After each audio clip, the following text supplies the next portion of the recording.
Olá, amigos do nono ano, como estão vocês? Sempre, de minha parte, o desejo sincero de encontrar todos com saúde e paz. Meus amigos, vamos continuar nossas atividades. Estamos avançando sempre, hein? Semana que vem não, essa semana ainda, teremos mais uma aula e já fecharemos 10 videoaulas, né?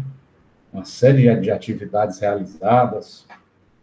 Sempre enfatizo a importância de assistir a aula e resolver as atividades. Aliás, na próxima aula irei contabilizar quantas atividades nós fizemos nesse período. É bastante conteúdo. Por isso, é um trabalho de formiguinha. Assistiu a aula, realiza as atividades, para no retorno nós voltarmos para a sala de aula 100%. É claro que vai ter uma deficiência ou outra, e no transcorrer das aulas presenciais, nós vamos sempre buscar sanar. Pessoal, continuamos na unidade 2, né? Mais um capítulo novo aí, né? Hoje eu vou abordar aí o capítulo 5. O Brasil nos anos 1920, né? Esse assunto está a partir da página 90. Mas antes nós vamos resolver as nossas atividades. Lembrando que nesse padrão de aula, nós sempre fazemos as questões do livro no final do capítulo. Então, essa aula de hoje, essa videoaula de hoje, é uma videoaula longa, né? Porque nós temos muitas atividades, muitas questões para resolver. Mas eu creio que no decorrer de todo esse período que nós estamos no ensino à distância, online, vocês já pegaram um macete, né, de como funciona a nossa metodologia. Sempre no final do capítulo é que nós vamos resolver nossas atividades do livro. E no decorrer do capítulo, eu, professor Feitosa, vou elaborando questões que eu acho importantes e que não estão no livro. Então, vamos lá, vamos seguir para nossos objetivos e nossas atividades. Objetivos da aula de hoje: resolução de atividades passadas, conhecer as características gerais do Brasil dos anos 1920, identificar as transformações na cultura e na sociedade da época decorrentes da urbanização e do crescimento das cidades. Vamos, então, lá para o nosso livro.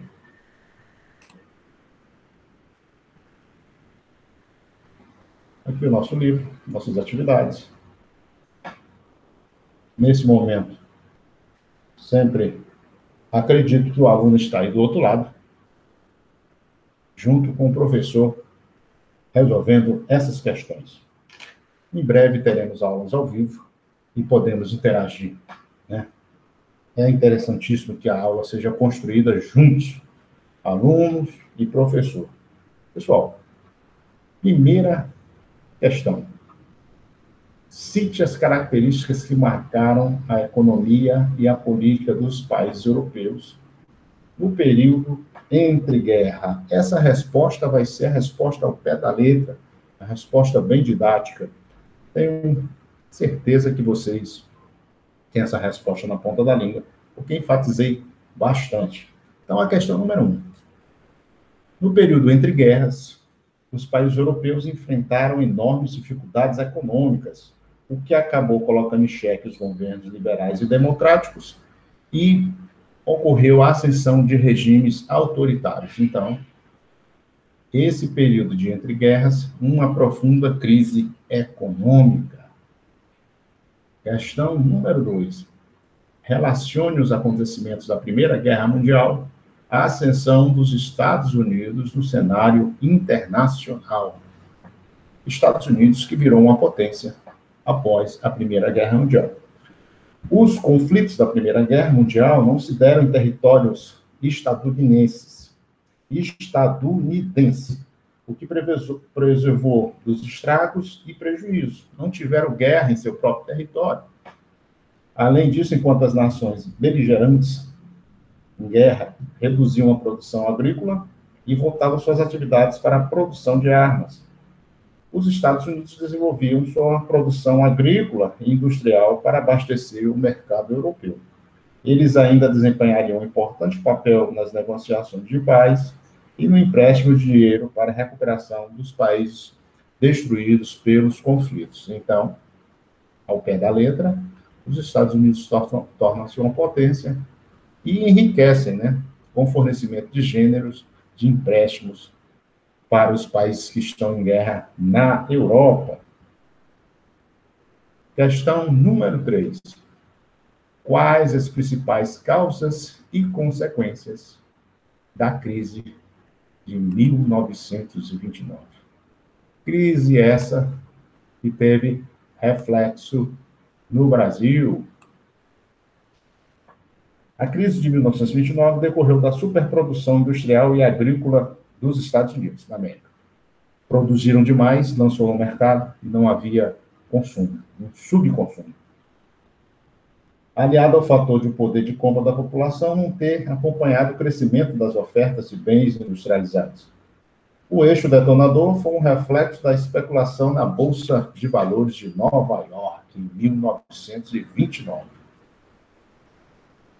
Explique com suas palavras o que você entende sobre o conceito de autoritarismo. É uma resposta pessoal, né? Então, eu espero que o aluno responda que totalitarismo se refere a governos autoritários, né? Centrados na figura de um único líder, né? Que busca regular e controlar a vida das pessoas com um único partido, né? Controle da mídia, controle da imprensa, publicidade estatal, controle das escolas, né?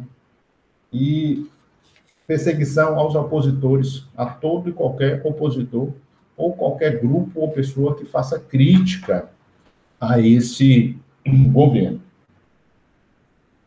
No caso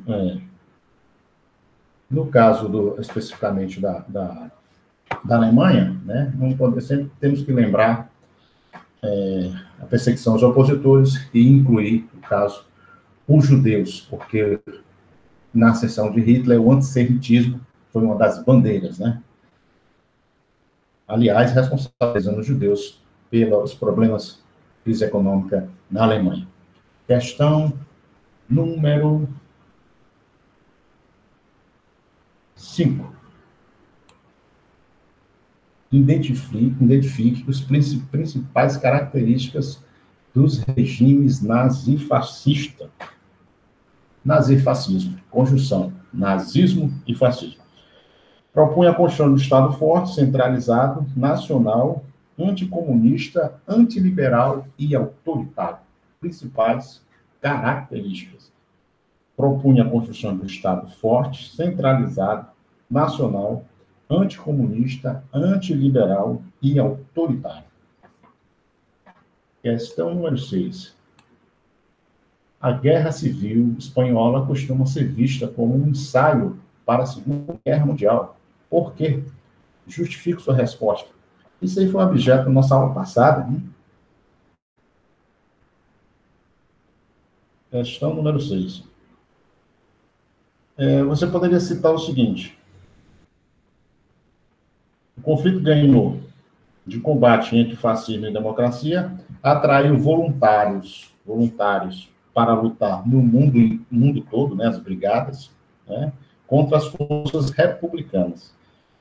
E para lutar com as forças republicanas contra as forças do Franco, do ditador Franco. E o fato dos governos da Alemanha e da Itália terem usado a Espanha como teste para táticas e equipamentos, né? E mais tarde esse uso desses equipamentos seria empregado na Segunda Guerra Mundial. Por isso que se diz que a Espanha, né, a Guerra Civil Espanhola, foi um ensaio para a Segunda Guerra Mundial. Questão número 7. Os governos nazifascistas foram os primeiros a fazer largo uso dos veículos de comunicação de massa para o povo, né? Como rádio e cinema, para difundir suas ideias e programas políticos. Elabore uma hipótese para explicar a valorização desses veículos pelos regimes autoritários. É uma resposta de cunho pessoal. No entanto, e é evidente que essa comunicação, através do rádio e do cinema, ela é feita de forma mais rápida, né? É feita de forma mais ampla, né?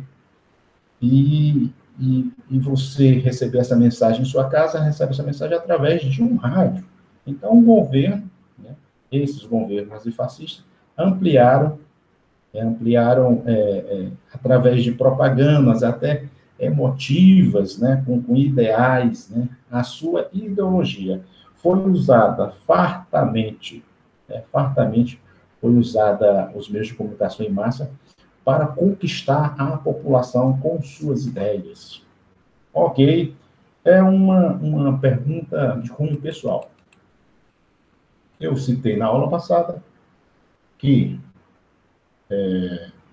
havia um ministro da comunicação de Hitler chamado Goebbels, né? Ele era o cara responsável pelo marketing, né? Era a função principal dele. Vamos lá, questão número 8. Analise em uma tabela. Leia com atenção a tabela abaixo e depois responda as questões. Vemos que a tabela trata-se de desempregados dos Estados Unidos entre 29 e 33 milhões de pessoas, né? Nós temos a tabela e temos a primeira questão. Primeira pergunta. Do que se trata essa tabela? Trata da evolução do desemprego nos Estados Unidos, né? Vimos aqui, né, que vai de 29, né, a 33, né? A data. Segunda, qual é o período de tempo considerado na tabela? Já acabei de responder, 29 a 33. Vamos lá em cima. Letra C. Quais acontecimentos estavam em curso nessa época nos Estados Unidos, né? A Grande Depressão, né? Que veio seguida da crise de 1929. E a que conclusão a leitura da tabela nos leva? Mostrou um crescimento que foi de 3,1% a 25,1%, né? Retornando aqui a tabela, vemos aqui claramente, né? 29, 3,1, em 33, ele vai a 25,1. Enorme crescimento. Letra E. Com base nos seus conhecimentos de história, como você explica os dados contidos na tabela, né? E você poderia responder como é de cunho pessoal, que isso aí foi o resultado da falência de muitas empresas, né? E desencadeou esse desemprego. Letra F. Quais medidas o governo dos Estados Unidos da América tomou para reverter a situação indicada na tabela? Nós vamos lá com a aplicação do New Deal pelo presidente Roosevelt. Ele vai investir em obras públicas para dar emprego aos americanos, promover uma política econômica baseada na concessão de empréstimos para a produção agrícola e industrial, e colocou em prática uma forte proteção ao trabalhador, uma série de medidas, né? Proteção. Instituiu, por exemplo, o seguro-desemprego, né? Nós vimos na aula passada. Letra G. Podemos afirmar que essas medidas refletiam uma política liberal? Justifique. Outra resposta de cunho pessoal. Então, eu poderia dizer que que não, né? Não a política liberal. Ao contrário, a política liberal não quer intervenção do governo. E aí houve uma intervenção do governo, né? A política do New Deal estava ancorada numa forte intervenção do governo na economia. Número 9. Leia o texto a seguir e depois faça o que se pede. Pessoal, princípios fundamentais do fascismo. Vamos ver. É sempre bom rememorar, assunto importante. Em geral, se entende por fascismo um sistema autoritário de dominação que é caracterizado pela monopolização da política por parte de um partido único de massa, hierarquicamente organizado. Né? Controle, né? Monopólio, o privilégio, né, de controlar um único partido. Por uma ideologia fundada no culto do chefe, na exaltação da coletividade nacional e no desprezo dos valores do individualismo liberal. Então, fascismo é contra o liberalismo, né? É antiliberal. Por objetivo de expansão imperialista, por objetivos de conquista, aumento de território, pela mobilização das massas, pelo seu enquadramento em organizações funcionais ao regime, né? Há uma regimentação do povo, né, para que participe nos quadros desse regime, pelo aniquilamento da oposição mediante o uso da violência e do terror. Nós vimos lá uma das características do fascismo, né, prática do terror. Por um aparelho de propaganda baseado no controle das informações e dos meios de comunicação de massa. Sim, isso é sistemático dentro das práticas do fascismo, né? Controle e a propaganda através de rádio, cinema, muito foi usado. Por um crescente dirigismo estatal da economia, que continua a ser fundamentalmente de tipo privado, ou seja, controle da economia, o governo intervém. Pela tentativa de integrar nas estruturas do controle do partido ou do Estado a totalidade das relações econômicas, sociais, políticas e culturais, né? Há uma ambição, né? Há uma vontade, né? Há seguidas tentativas do controle total da vida em sociedade. No caso da Alemanha, acrescenta-se ainda um caráter racista, pregando a superioridade da raça ariana, a raça alemã, sobre as demais, que deveriam ser dominadas ou até exterminadas. Exemplo do racismo alemão foi a perseguição contra judeus, eslavos e negros, né? Roberto Bobbio, no Dicionário de Política. Escolha das três itens acima e explique como eles foram postos em prática pelo governo de Hitler e Mussolini. Pessoal, temos aí uma pergunta de cunho pessoal, né? Página...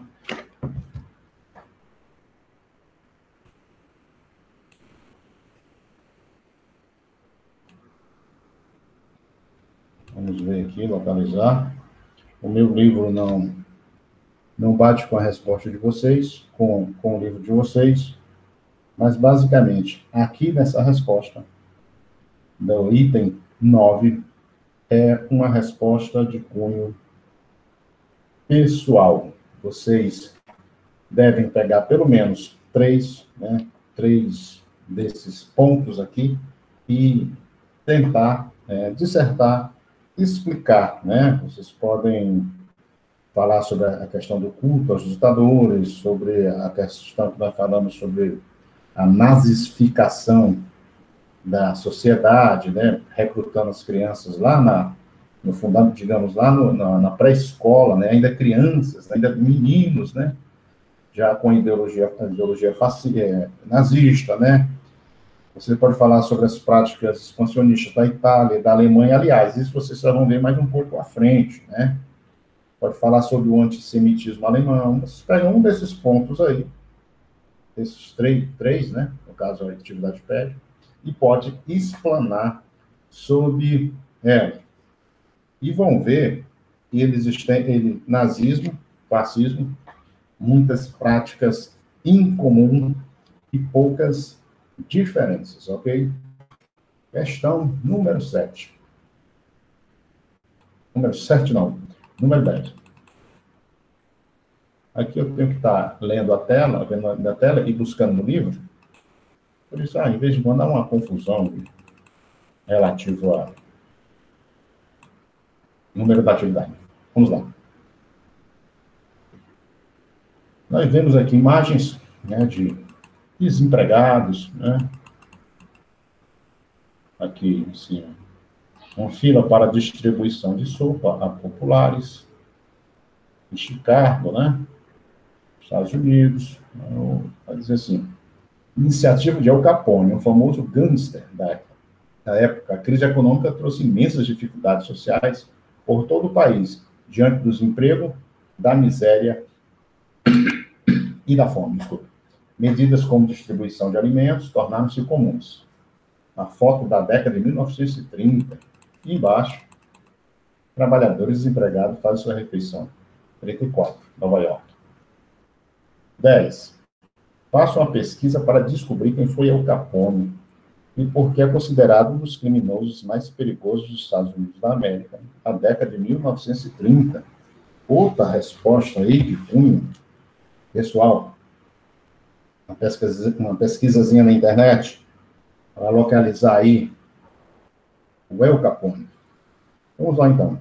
Podemos dizer o seguinte: Al Capone, filho de um barbeiro, entrou para o mundo do crime em 1919, controlava bordéis, jogos, máquinas de jogos de azar, né? E com a criação da lei seca nos Estados Unidos em 1920, a proibição de bebidas alcoólicas em 1920, ele vai se tornar sócio com outro gangster, John de Toril, e passar a ter um lucro que chega a $2 milhões por ano com a venda de bebida alcoólica clandestina, né? Ele vai fazer acordos com dirigentes de gangues, vai controlar toda a máfia, né? E será um homem um milionário, ao mesmo tempo perigoso, um dos maiores criminosos do país, né? Nós estamos falando com ele em 1920, e Al Capone sempre a produção de seriados, de filmes sobre ele, né? No final, ele vai ser preso por sonegação de impostos. Cometeu inúmeros crimes, mas vai cair na rede do imposto de renda e vai ser preso. Questão número 11. Na sua opinião, por que o Capone distribuía sopa? Outra questão pessoal, né?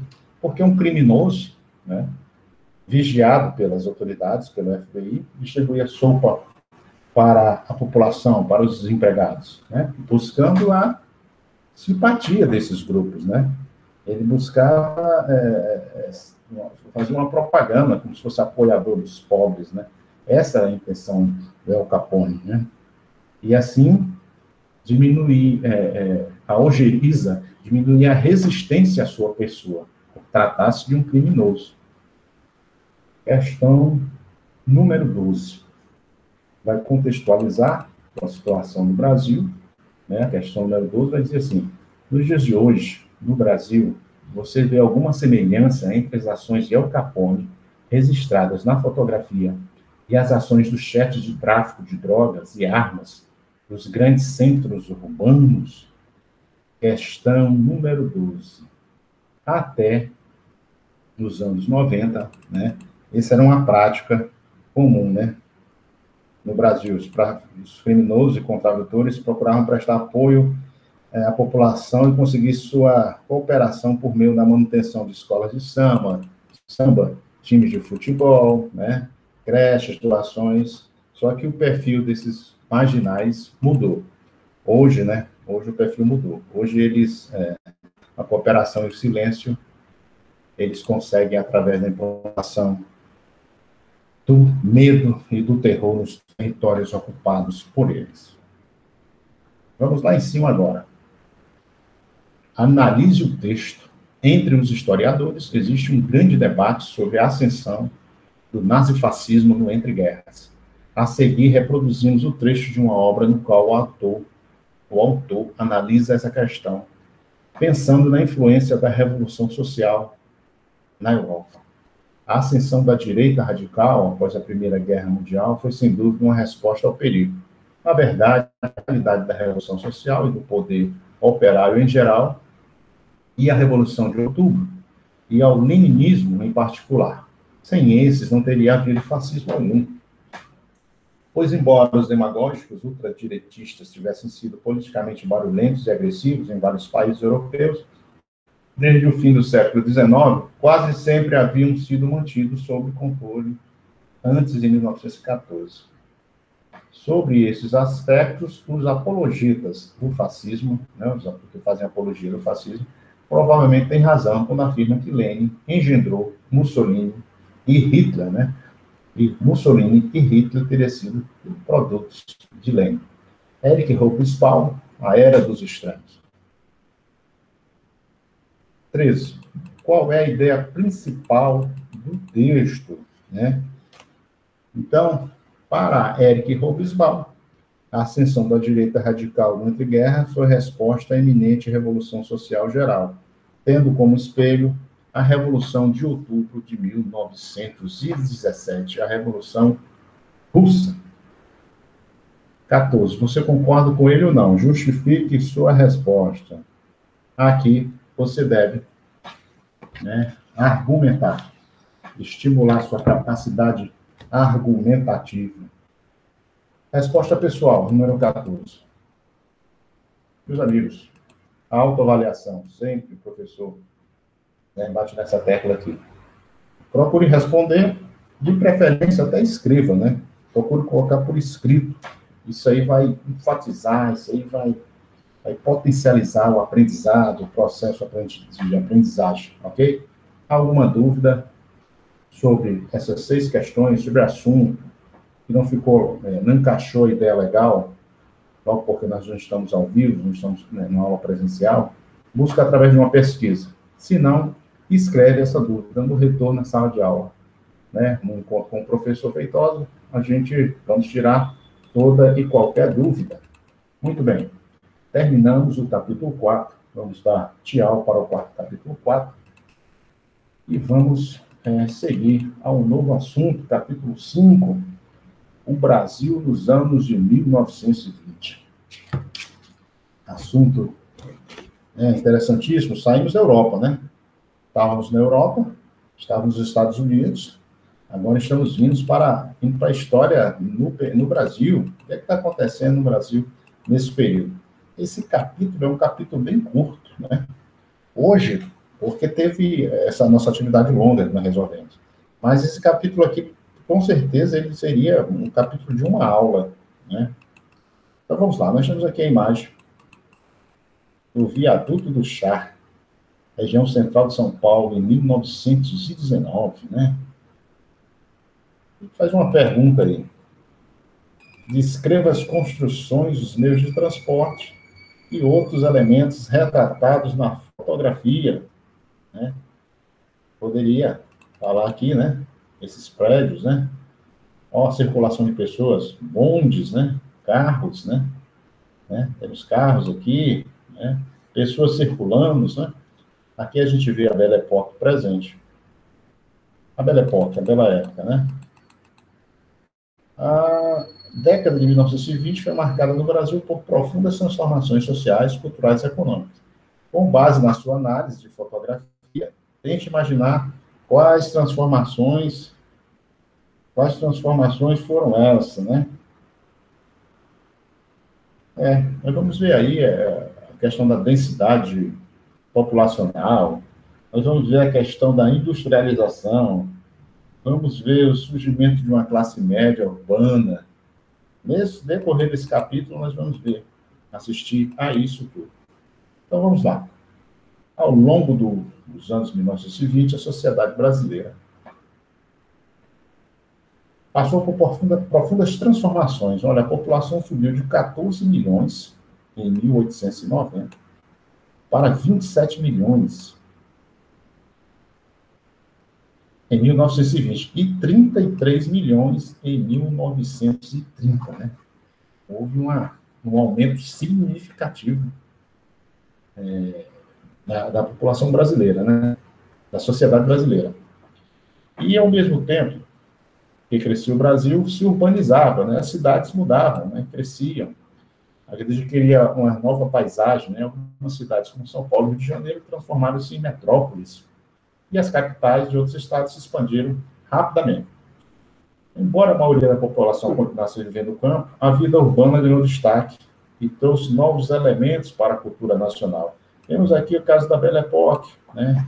A transformação, as transformações da Belle Époque do período. Vemos aí o telefone, rádio, automóvel, o avião, né? E o interesse pelo futebol.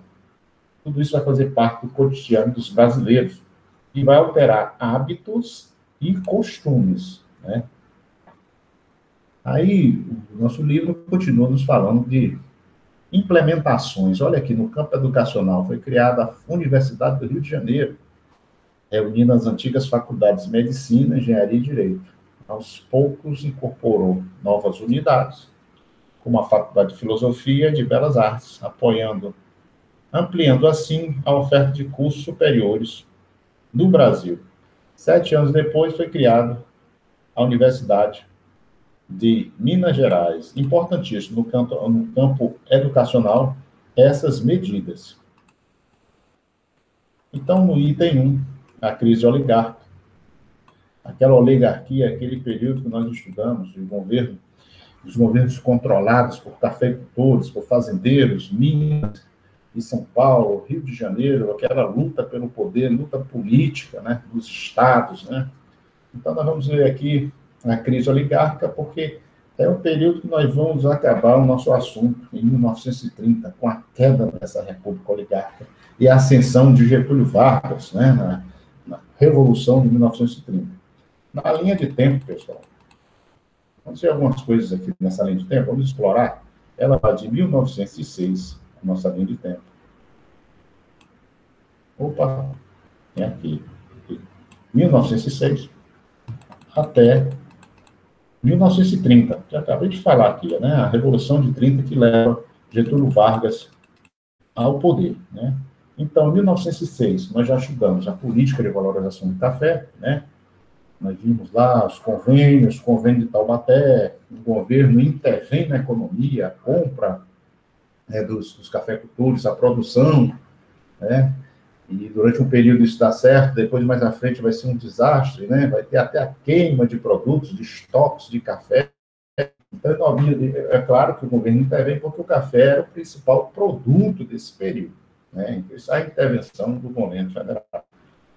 De 1914 a 1918, Primeira Guerra Mundial. Estudamos.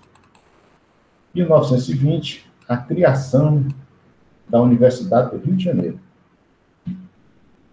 Olha, em 22 aqui vamos ter um acontecimento importantíssimo. Vamos ter a Semana de Arte Moderna, né? Uma semana que artistas, poetas, pintores, né, de diversos segmentos se reúnem, né? E vão aí demonstrar, vão explorar a arte e aspectos nacionais, vão inovar em muitos sentidos. É importante a Semana de Arte Moderna e mais à frente nós iremos rever. Teremos também o levante dos 18 do Forte de Copacabana, levante esses que visavam derrubar o Arthur Bernardes, o presidente que havia sido eleito. Vamos ver também Coluna Prestes.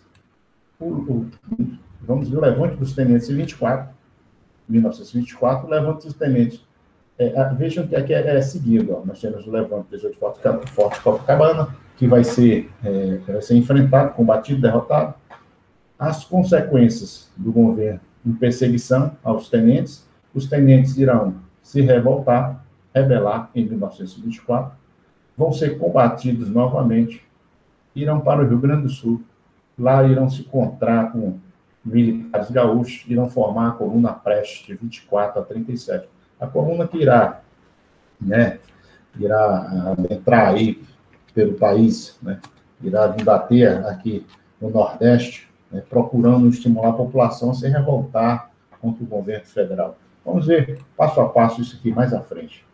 27, criação da Universidade de Minas Gerais. 29, né, a tão batida crise de 1929, que nós exploramos, e 30, e vai fechar com a Revolução de 1930, revolução que tem à frente o personagem importantíssimo da cultura brasileira, da história brasileira, Getúlio Vargas, né? E assim irá acabar a República Oligarca. Olha a setinha aqui, né? Aqui será o final da República Oligarca. Então vamos lá. Exploramos a nossa linha de tempo. Vamos ver a crise.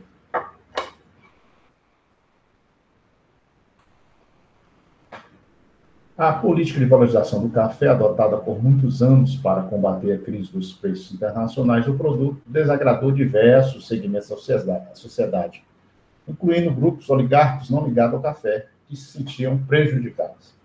A crise de 29 reduziu drasticamente os negócios dos Estados Unidos, que era o principal comprador do café brasileiro, assim como as negociações com outros países. O preço do café caiu de 57%.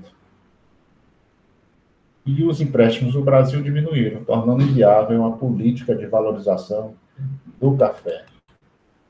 Olha aqui o período. As principais mercadorias que nós temos nesse período, né? Café, açúcar, algodão, peles e couros, borracha, total. Nós vemos aqui o café lá em 1881, a importância dele, né? Já quando nós chegamos aqui em 50, olha aqui, a decadência, né? E vemos outros produtos aqui, o açúcar. Aqui, o que resultou? Vamos ver outros produtos. Não tínhamos só o café, né? Nós tínhamos outros produtos. Não era o produto principal que movia a economia, né? Mas tinha outras mercadorias nesse sentido. No caso aqui do algodão houve uma mudança, né? Em 1881 era 4,24% e veio para 11,35%, né? Houve uma mudança aqui do algodão, procura do algodão. Nós vamos ver isso mais à frente aí, vamos saber por que aconteceu. Em decorrência da crise, o volume das exportações brasileiras de café entre 28 e 29 e 32 caiu 16%. E o preço de 25%, que prejudicou as finanças do Brasil. Então, dentro de todo esse contexto aí, vão surgir outros grupos, né? Outros grupos estão insatisfeitos, né, com o governo oligárquico, né? E nós vamos ver uma série de crises aí, crises sociais, né? É um período muito conturbado, né? Muito de instabilidade. Então, vamos lá. Enquanto o café enfrentava dificuldades, a atividade industrial crescia de modo significativo. Atenção, industrial. A indústria está em ascensão. O café, o único produto, irá, né, ser jogado para o lado e a indústria irá ascender, especialmente a partir da Primeira Guerra Mundial. O número de fábricas cresceu de 7 mil para 13 mil em 1920. No mesmo período, o número de operários subiu de 154 mil para 275 mil. E a consequência disso vai ser a industrialização e a urbanização, né? As pessoas vão para a cidade, né? E, com certeza, irão começar a manifestar a sua insatisfação com o governo oligárquico. Mas, numa aula dessa, nós abordamos as greves, né, de 1905, 1917, né? Então, os grupos que vão surgir, nós temos lá 3 grupos, né? Temos a burguesia industrial, que reivindicava o aumento de impostos sobre produtos estrangeiros, de modo a proteger a indústria nacional. Temos a classe média urbana, ligada às atividades industriais, bancárias e comerciais. Reivindicava a instituição do voto secreto e a moralização do processo eleitoral. A moralização, né? Porque a questão do voto, da política nesse Brasil é considerada uma coisa imoral. Temos lá o voto de cabresto, né? Nós vimos lá o poder dos coronéis, né, na condução da política a nível estadual, né? E tem outra classe importantíssima nesse período, que é a classe do operariado, né? Os trabalhadores, né? pressionava o governo para obter melhores condições de vida e de trabalho, além de maior participação política. Aqui vamos rever novamente o que em uma aula nós batemos alguma coisa, alguns pontos, né? Nós tivemos aí associações de trabalhadores que se multiplicaram pelo Brasil, né? Sindicatos, né? E eram influenciados pelas ideias socialistas, ideias anarquistas, né? Difundidas por italianos e espanhóis, né? A questão da migração muito forte no Brasil. Em 22 foi fundado o Partido Comunista do Brasil, 1922, no mesmo ano da Semana de Arte Moderna, né? E conquistava a liderança das organizações e dos movimentos operários. Lá no início, o Partido Comunista, ele é fundado e tem essa bandeira, a questão trabalhista, né? Em 1926, foi fundado por São Paulo, por membros da classe média urbana, em sua maioria, o Partido Democrático, PB.